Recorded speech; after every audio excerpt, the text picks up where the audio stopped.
이 본문의 말세 in the last days를 중심으로 말씀을 전하겠습니다. 어제 유대교 절기로 12월에 있는 수전절 하누카에 대해서 잠깐 말씀을 드렸습니다. 요한복음을 보면 예수님이 수전절에 솔로몬 행각 예루살렘 성전에 계시다로 이제 하누카 수전절은 성경에도 나오는 절기입니다. 어제 파이어 알람 회사에 사람이 와서 교회에서 몇 가지를 고치고 갔습니다. 그 사람이 올해 하누카가 시작하는 날과 크리스마스 이브가 같은 날이다를 이야기를 했습니다. 그래서 이 사람 주이시인가 보다 생각이 들었어요. 그래서 어느 회당에 다니냐 물어봤습니다. 그랬더니 페올론 사는 분입니다. 페올론에 사는 어느 회당을 다니다가 지금은 나가지 않는다 이런 답을 했습니다. 영어로 그런 유대인을 secular Jew, 세속적 주이시라고 말합니다. 주이시의 여러 부류가 있습니다. secular Jew, 주이시이지만 회당에 안 나가는 신앙생활을 안 하는 주이시가 있고 reformed Jew로 비교적 최소한의 신앙생활만 하는 주이시가 있고 conservative, reformed보다 조금 더 많은 신앙생활을 하는 보수적 유대인이 있고 orthodox, 더 보수적이고 원칙적으로 주이시 신앙생활을 하는 사람들이 있고 마지막에 울트라 오르토독스 이스라엘의 하시림처럼 1년 내내 검은색 옷만 입고 일도 안 하고 정부가 주는 보조금으로 평생 율법만 연구하는 사람들이 있습니다. 1번은 신앙생활 안 하니까 빼고 5번 울트라 오르토독스는 또 이스라엘의 극소수라 또 빼고 그러면 Reformed, Conservative, Orthodox 세 부류의 신앙생활하는 유대인들이 있습니다. 어제 만난 주이시가 이런 이야기를 했습니다. Reformed, Conservative, Orthodox 중에서 Orthodox가 요새 늘어난대요. 제 생각에는 리폼드로 최소한 신앙생활하는 사람이 늘어날 줄 알았는데 도리어 원칙적이고 더 보수적인 신앙생활을 하고자 하는 유대인들이 늘어난다. 이런 말을 그 사람이 했습니다. 그 말을 듣고 이런 생각이 들었습니다. 믿으려면 제대로 믿으려고 하는구나. 안 하면 안 하고 믿으면 믿는 것으로 신앙생활 하려고 하면 제대로 하려고 하는구나 생각이 들었습니다. 본문의 말세로 하면 말세의 특징도 믿든지 안 믿든지 둘 중에 하나겠다. 믿는 것 같기도 하고 안 믿는 것 같기도 하고가 아니라 극단의 신앙생활을 한다 생각이 들었습니다. 예수님 비유로 하면 알곡과 가라지가 말세로 갈수록 추수 때가 갈수록 극명하게 드러나듯이 이 시대 신앙생활 하려면 제대로 하고 안 하려면 안 한다. 구약 성경으로 하면 말세 곧 나라가 망할 때가 되면 하나님만 잘 섬기는 성도들과 우상 숭배자들과 극명하게 구분이 된다. 선지자로 하면 참 선지자와 거짓 선지자 둘 중에 하나인 거지 중간 선지자는 없다 입니다. 본문을 보면 말세가 나옵니다. 말세는 창세와 반대 개념이에요. 하나님이 창세, 세상을 시간 공간을 시작하십니다. 그리고 말세, 시간 공간의 역사를 끝내셔요. 계시록 6장을 보면 하늘이 두루마리처럼 말려진다고 말합니다. 그 창세는 두루마리를 쫙 펴는 것이라면 말세는 하나님이 그 두루마리를 다시 접으시는 것으로 비유를 해요.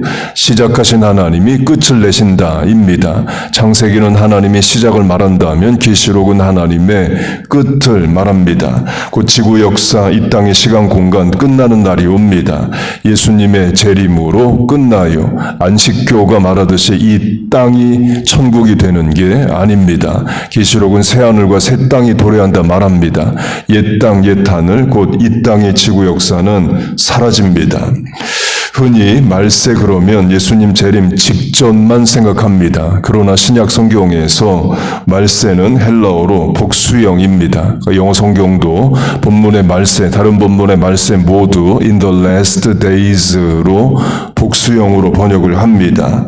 본문이 말세를 말하는데 지금 우리 들으라고 하는 말이 아니죠. 물론 우리도 듣지만 기록 당시 1세기 성도들 들으라고 하는 말입니다. 그 말은 이미 1세기도 말세라는 거죠. 베드로전서 1장으로 하면 예수님이 흠없는 어린 양으로 이 땅에 나타나셨다를 말세에 너희를 위하여 나타나셨다로 이미 예수님 당시도 말세라고 부릅니다. 끝을 향해 가기 때문이에요. 예수님이 오셨다는 자체가 이미 세상 끝을 향해 가는 말세입니다. 또 지금은 예수님의 재림을 기다리는 때이죠. 그래서 말세 지말, 말세의 끝이라고도 부릅니다.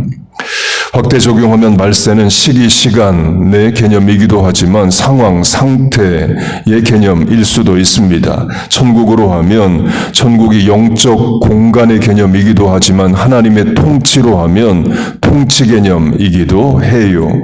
하나님의 통치가 이 땅에 임하면 내 삶의 가정의 삶의 자리에 임하면 그 자리가 하나님의 나라입니다. 곧 천국은 죽어서 가는 영적 공간이기도 하지만 이미 누리는 삶의 자리이기도 합니다. 내 가정, 학교, 직장, 교회가 하나님의 통치를 받으면 거기가 하나님 나라인 거예요.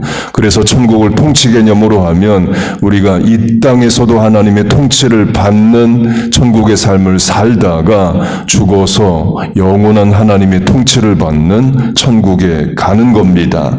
마찬가지로 말세를 상황, 특징으로 말한다면 말세적 상황이 드러나는 때가 말세인 거예요. 그 차원으로 보면 말세는 창세기에도 임합니다. 하나님이 물의 심판으로 노아 가족을 제외한 모든 사람들을 다 죽이십니다. 짐승들도 다 죽어요. 그 시대의 말세인 거죠. 말세적 상황으로 하면 사람들의 모든 생각이 항상 악했다고 말합니다. All and always를 말합니다. 그러면 심판뿐인 거죠. 남왕국 유다가 멸망하는 것도 그 시대의 in the last days 말세인 겁니다.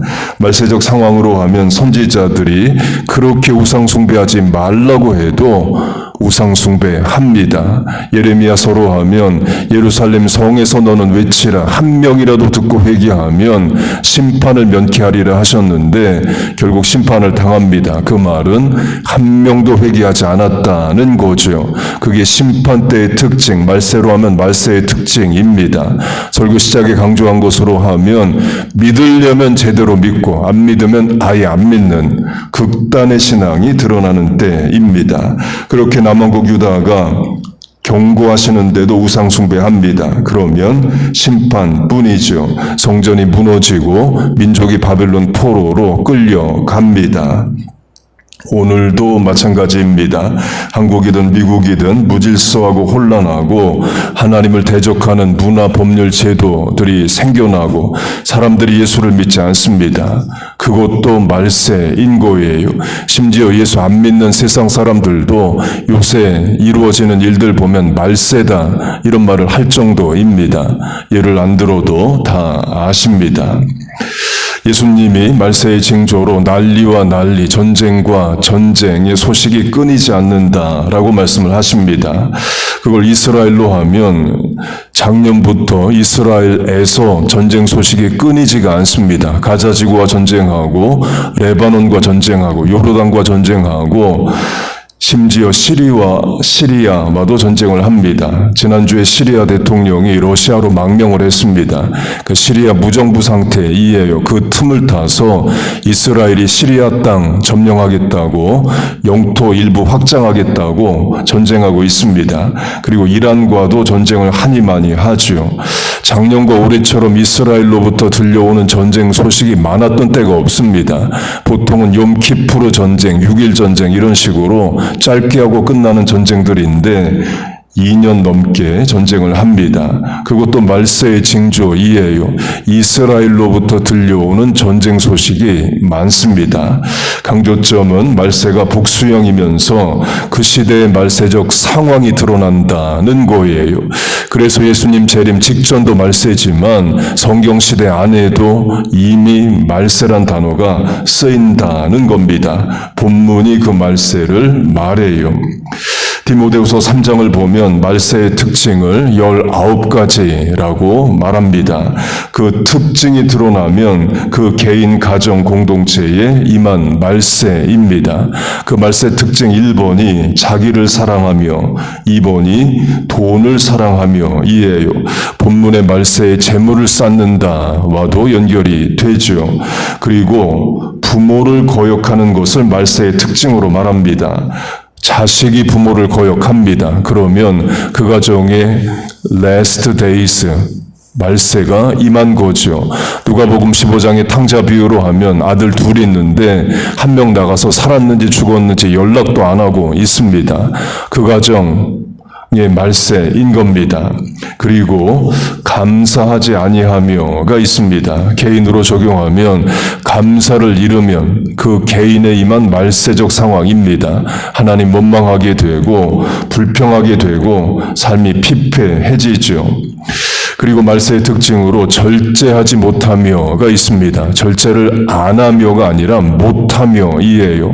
중독으로 하면 중독과 같습니다. 더 이상 내 의지로 통제를 못합니다. 술이든 도박, 마약, 음란이든 통제 절제가 안 되는 상황이면 이미 파멸로 가고 있는 거죠. 그것도 개인에게 임한 말세입니다. 그렇게 디모데후서는 19가지의 말세적 상황을 말합니다. 거기에 해당이 되면 개인이든 공동체든 말세에 들어가 있는 거예요. 그런데 그 말세적 상황을 디모데후서로 하면 아마겟돈, 3차 대전, 제3성전 이런 게 아니라 돈을 사랑하며 자기를 사랑하며 부모를 거역하며 감사를 잃어버리며 절제하지 못하며로 말합니다. 지금 우리 가정에 자녀들의 삶에 능히 일어날 수 있는 상황인 거죠. 곧 말세가 예수님 재림 직전의 어떤 무서운 상황이 아니라 늘 일어날 수 있는 개인과 공동체의 위험한 상황이라는 겁니다. 마지막으로 개인적 종말, 곧 죽음도 말세입니다. 예수님의 재림으로 말미암는 세상 끝도 말세지만 개인의 죽음도 세상 끝, 말세인 거죠. 둘 중에 하나가 먼저 옵니다. 예수님의 재림이 먼저 오든 내가 먼저 죽든 끝은 분명 옵니다. 그 끝을 인식하고 사는 것이 신앙입니다. 종말론적 신앙이라고 부릅니다. 곧 내 인생에도 역사에도 끝이 있다를 인식하게 될 때에 priority, 삶의 우선순위가 분명해집니다. 버릴 거 버리고 쓸데없는 거에 미련 두지 않고 정말 가치 있는 것 발견하여 살게 만들어요. 곧 말세는 성도를 두렵게 하는 말씀이 아닙니다. 말세는 도리어 우리의 구원의 날입니다. 우리 죽으면 천국 가는 날이고 예수님 재림하시면 영광스럽게 변화되어 하나님 나라 들어가는 날이에요. 곧 말세는 성도로 하여금 시대를 경각하게 하고 세상의 헛된 것들로부터 마음 뺏기지 않게 만드는 우리에게 주시는 말씀인 거예요. 우선순위 분명히 하고 집중할 것 집중하게 만듭니다. 정말 가치 있는 것이 뭔가를 깨닫게 만듭니다. 천국 갈 준비 제대로 하게 만들어요. 그렇게 말세의 지말에 우리와 자녀들의 신앙을, 믿음을, 판단을 붙잡아 주시고 인도하여 주시길 축복합니다. 또 교회가 말세 지말에 옳게 사명 감당하고 성도들을 깨우고 주의 재림을 잘 준비시키는 그 사명도 잘 감당하시기를 주의 이름으로 축복하고 축원합니다. 아멘. 기도하겠습니다. 하나님 아버지, 말세 지말을 살아갑니다. 그래서 하나님도 잘 섬기게 하시고 신앙생활도 옳게 자라게 하여 주시옵소서. 우리와 자녀들 판단, 분별력, 신원섭판, 언행심사 늘 붙잡아 인도하여 주시고 마지막 때에 하나님 앞에 거룩한 신부로 종말의 신앙으로 바르게 살게 하여 주시옵소서. 그런 분별력을 허락하여 주옵소서. 오늘도 하나님 의지하는 새벽 성도들 모였습니다. 하나님 없이 살 수 없습니다. 살려고 하나님 앞에 나왔사오니 우리의 부르짖음의 간구에 기도에 응답하여 주옵소서. 예수님의 이름으로 기도하옵나이다. 아멘.